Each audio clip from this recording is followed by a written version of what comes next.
Hello मित्रांनो, आज आपण पाहणार आहोत की एक असं झाड आहे ज्याला हात लावताच ते लाजते. त्याविषयी आज आपण माहिती बघणार आहोत. हे बघा, इथे मी एका कुंडीमध्ये लाजाळूचं झाड लावलेलं आहे. ही बघा आमची लाजरीबाई कशी लाजत आहे. ही अशी लाजते म्हणूनच आपले पूर्वज याला लाजाळू म्हणायचे आणि आपणही त्याला लाजाळूच म्हणतो. हे झाड असं हात लावल्याबरोबर का लाजतं ते आजच्या व्हिडिओमध्ये आपण सविस्तर पाहणार आहोत.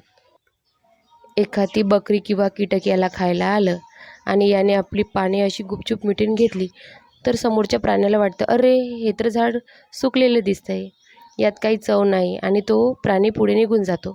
म्हणजे काय, तर प्राण्याला उल्लू बनवण्याचं ह्या झाडाचं काम आहे. आता तुम्ही म्हणाल, अरे या झाडाला काही डोकं आणि नसा आहे का, जेणेकरून याला कळतं की कोणीतरी हात लावलाय. जसं आपल्याला कोणी चिमटा काढल्यावर मेंदूला करंट लागतो, तसंच या लाजाळूच्या पानातून एक इलेक्ट्रिक सिग्नल पास होते. लाजाळूच्या पानाच्या अगदी खालच्या भागामध्ये, जिथे पान फांदीला जोडलेलं असतं, अतिशय बारीक सूक्ष्म पेशी असतात. सायन्समध्ये त्या भागाला पल्विनस म्हणतात. आता एक उदाहरण सांगतो मी तुम्हाला. एका फुग्यामध्ये पाणी भरल्यावर तो कसा फुगतो आणि कडक होतो, अगदी तसंच या पेशीमध्ये नेहमी पाणी गच्च भरलेलं असतं. या पाण्यामुळे लाजाळूची पाने एकदम ताठ आणि उघडी दिसतात. स्पर्श होताच काय होतं, जेव्हा आपण पानाला हात लावतो तेव्हा पानातून एक करंट या जोडणीपाशी धावत येते.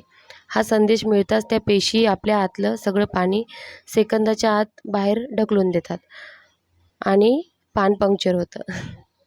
फुग्यातून पाणी उपसून काढल्यावर फुगा जसा रिकामा होऊन जाते आणि तो खाली पडतो.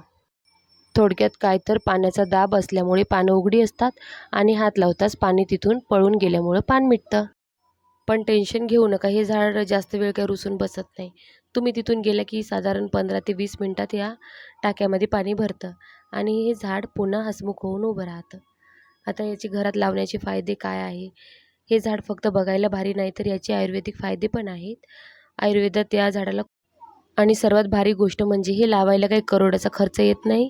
थोडं ऊन आणि रोज थोडं पाणी दिलं की हे झाड खुश होतं. पण मित्रांनो, तुम्ही या लाजाळूच्या झाडासारखी लाजू नका. सबस्क्राईब करून टाका चॅनलला.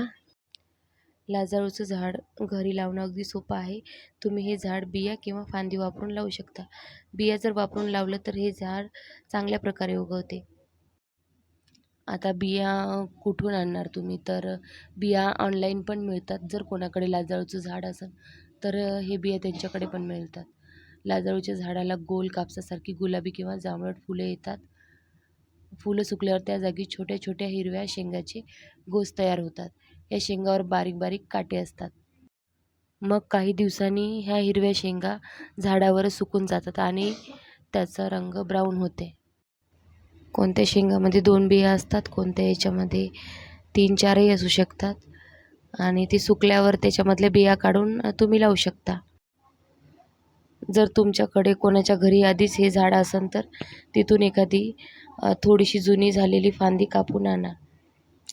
निरोगी आणावं लागेल, कारण ती थोडी सुकलेली असेल तर ते परत अजून सुकून जाईल. तर हे झाड कशा जागी लावायचं, जिथे जास्त पाणी साचून राहणार नाही, जिथे जास्त चिखल होणार नाही, अशा जागी ह्या लाजाळूच्या झाडाला लावायचं. या झाडाला रोज 3 ते 4 तास चांगली सकाळची कोवळी धूप किंवा उजेड मिळेल अशा ठिकाणी ठेवा. एकदम कडक उन्हात ठेवायचं नाही. माती नेहमी थोडीशी ओलसर असावी, पण जास्त दलदल किंवा चिखल होऊ द्यायचा नाही, नाहीतर त्याची मुळे सडतात. हे झाड लाजते म्हणून तुम्ही वारंवार निर्लज्जासारखे त्याला हात लावू नका.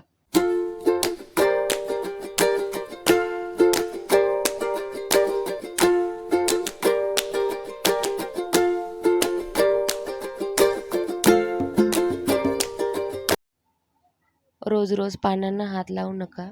त्यांना जास्त वेळ मिटवून ठेवू नका. झाड वारंवार पाने मिटण्यात आपली खूप ऊर्जा खर्च करते. जास्त वेळा असं केल्यास झाड सुकू शकते. लाजाळूच्या झाडाविषयी आणखीन एक महत्त्वाची गोष्ट म्हणजे लाजाळूला निसर्गाचे बदलते रूप अचूक समजते. जेव्हा हलका वारा सुटतो किंवा रिमझिम पाऊस पडतो तेव्हा लाजाळू आपले पानं मिटत नाही. पण जेव्हा वादळी वारा किंवा मुसळधार पाऊस येतो तेव्हा पाण्याच्या थेंबाचा मार सहन न होऊन झाड स्वतःचे रक्षण करण्यासाठी पाणी घट्ट मिटून घेते. म्हणजेच या झाडाला स्पर्श आणि दाब यातील फरक व्यवस्थित समजतो. निसर्ग खरोखरच अद्भुत आहे मित्रांनो. पुढच्या वेळी जेव्हा तुम्ही लाजाळूचे झाड पाहाल तेव्हा लक्षात ठेवा, ते फक्त लाजत नाही तर ते प्रचंड हुशार आहे. तुमच्या घरी हे झाड आहे का? मला कमेंट करून नक्की सांगा. व्हिडिओ आवडला असेल तर लाईक करा, सबस्क्राईब करा आणि शेअर करायला विसरू नका. भेटूया पुढच्या व्लॉगमध्ये. तोपर्यंत बाय.